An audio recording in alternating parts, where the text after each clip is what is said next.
அப்படி இல்ல. நம்முடைய எப்போதுமே எப்படிப்பட்டவர்களா இருக்குன்னா பரிபூர்ணம், ஒரு பூரண சுத்தம் உள்ளவர்களாக, பரிசுத்தம் உள்ளவர்களாக வாழ வேண்டும் என்று தேவன் நமக்கு சொல்லுகிறார். ஆமென், அல்லேலூயா.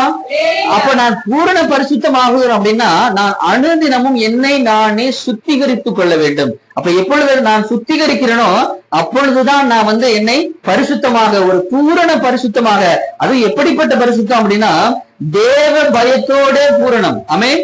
யாரோட பயமா? தேவ பயம். மனுஷனுக்கு நம்ம பயப்பட வேண்டியதில்லை. ஐயோ நான் தப்பு பண்ணிட்டேன் அப்படின்னு மனுஷர்களுக்கு, ஒருவேளை நம்ம ஒரு பெரிய தப்பெல்லாம் செய்யும் பொழுது நம்ம கவர்மெண்ட்டுக்கு, போலீஸுக்கு எல்லாம் பயப்பட வேண்டிய ஒரு சூழல் வரும். ஆனால் முதல்ல யாருக்கு பயப்படணுமா? நம்முடைய பயம் முதல்ல யார் மேல இருக்கணும்?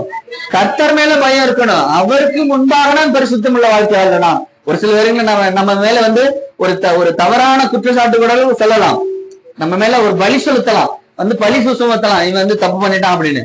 ஆனால் நான் மற்ற மனிதர்களுக்கு நான் பயப்பட வேண்டிய அவசியம் இல்லை. இப்ப யோசேப்பு மேல ஒரு பழி சொல்லப்படுகிறது, இவன் தப்பு பண்ணிட்டான்னு. ஆனா உண்மையில அவன் தவறு செஞ்சானா?